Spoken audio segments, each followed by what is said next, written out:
Hello, and I hope this week has been kind to you, even with everything sociology optional preparation is demanding of your time and your nerves right now.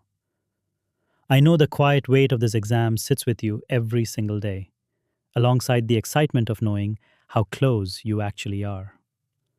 This is the Sociology Desk, issue 69, and today we are working through three current events that examiners will find genuinely difficult to resist for Mains 2026.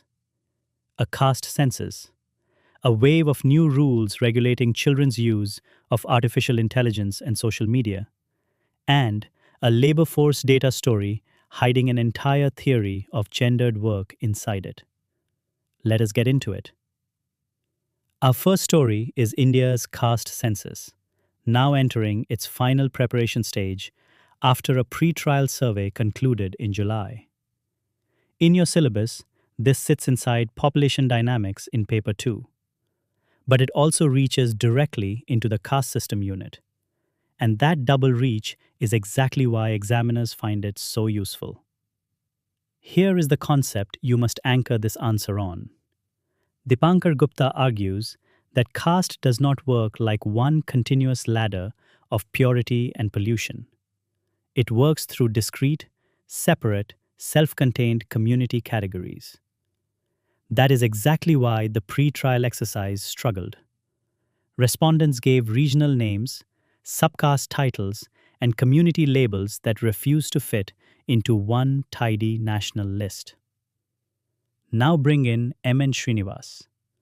Srinivas distinguished the book view of caste, the fixed Varna ladder officials and early writers put down on paper, from the field view, the messy, fluid, locally negotiated identity caste actually has when you are standing inside a village rather than reading about one. The census is trying to write a book view document about a field view reality, and that tension is your entire answer. If you remember one name for this question, make it Dipankar Gupta. And the work to cite is Interrogating Caste. The line you can reproduce in your own words is this: caste identity operates through bounded, discrete community categories, not through one single graded hierarchy of ritual purity. Write that sentence down now, because it does the work of an entire theoretical anchor in one line. Now let me put on the examiner's hat for a moment, because this is the slide that actually moves your marks. An average script scoring around 14 out of 20 will open with a definition of caste, spend half the answer narrating the census timeline, mention Ghurye and Srinivas by name without ever specifying which concept of theirs is being used, and close with a vague line about caste being complex. A script scoring 18 or 19 does something completely different. It opens with a structural claim. Census enumeration is an exercise of classificatory power, not neutral data collection. It names Gupta's discreteness and Srinivas's book view and field view distinction precisely as concepts, not just as names. It uses the pre-trial survey and the Sarna code demand in exactly 1 or 2 sentences as evidence, never more. It adds a counter voice, here Ambedkar's constitutional morality, to show the enumeration debate has a justice dimension too. And it closes by looking forward, not by simply summarizing. Remember the refrain: the current event is your evidence, the theory is your destination. Here is a question you should be ready to write on demand. In the light of the ongoing caste enumeration exercise, critically examine whether census classification can capture the sociological reality of caste as described through the field view approach. Practice this one on paper, timed this week. Our second story is about states stepping in to regulate how children use social media and artificial intelligence tools. Gujarat is drafting rules modeled on Australia's under-16 ban, and Delhi hosted a roundtable on exactly this question of age verification. In your Paper 1 syllabus, this sits under Social Change in Modern Society, the subunit on science, technology, and social change. A unit examiners are increasingly comfortable pulling current events into. The anchor concept here is Ulrich Beck's risk society.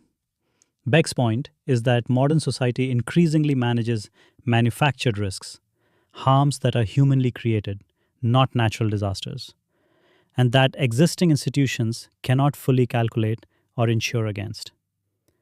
Algorithmic harm to children is exactly this kind of manufactured risk, which is why states are improvising new rules rather than applying old law.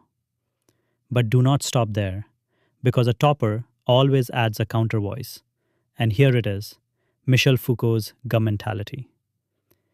Age verification looks like protection, but Foucault would ask you to notice that it also installs continuous surveillance of conduct, all under the comforting language of child safety. Holding both ideas together, risk and discipline, is what separates a good answer from a great one. Anchor this answer on Ulrich Beck and cite the work simply as risk society. The formulation to reproduce is this: industrial modernity produces manufactured risks that escape the calculability of insurance and expert control, demanding constant institutional improvisation. That single sentence gives you both the concept and the vocabulary an examiner is looking for. Picture two scripts again. The 14-mark script describes the Gujarat proposal, mentions the Delhi Roundtable, and perhaps names Beck without ever explaining what risk society actually means. The 18 or 19-mark script opens by naming technology as forcing reflexive institutional improvisation, uses Beck's manufactured risk precisely, brings in Foucault's governmentality as a genuine counter-reading rather than a decorative addition, uses Gujarat and the Delhi Roundtable in exactly one or two lines as evidence, and closes by saying, technology has outpaced not just the law, but the very categories sociology uses to think about childhood.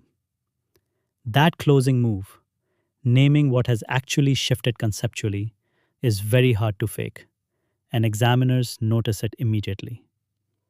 Practice this one. To what extent can Beck's concept of risk society explain the emerging global movement to regulate children's access to social media and artificial intelligence tools? Discuss with reference to recent policy developments. Our third and final story looks like good news on the surface. Women's work participation in India has climbed from 22% to over 40% in less than a decade. But this is precisely the kind of data question that punishes students who take numbers at face value. This sits in Paper 1, Stratification and Mobility, under Gender as a Dimension of Stratification. Anchor this on Karl Marx's idea of a reserve army of labor, extended here to unpaid domestic and care work. Marx's point is that capital draws on labor it never fully recognizes as productive. And unpaid care work, valued officially at 3.1% of gross domestic product, sits completely outside the participation numbers you just heard. Now bring in Leela Dubey. Dubey shows how kinship ideology assigns this labor to women as duty, not as work, which is precisely why women still do 363 minutes of unpaid work a day against just 123 minutes for men. The rising participation rate does nothing on its own to close that gap. The anchor thinker is Karl Marx, and the work to cite is capital. The formulation you can reproduce is this: capital treats reproductive and domestic labor as a free good, drawing upon it without ever entering it into the visible accounts of production. That line alone can carry the opening of your answer. Here is the sharpest contrast of today. A 14-mark answer will happily recite the participation percentages as proof of empowerment and stop there. A 19-mark answer opens with the distinction between visibility and value, uses Marx and Dubé together rather than either alone, and then does something most students never attempt. It tests Talcott Parsons' optimistic idea of structural differentiation, that modernization steadily separately separates women's economic and family roles to their advantage, against the actual data, which shows most of the new participation concentrated in informal and gig work.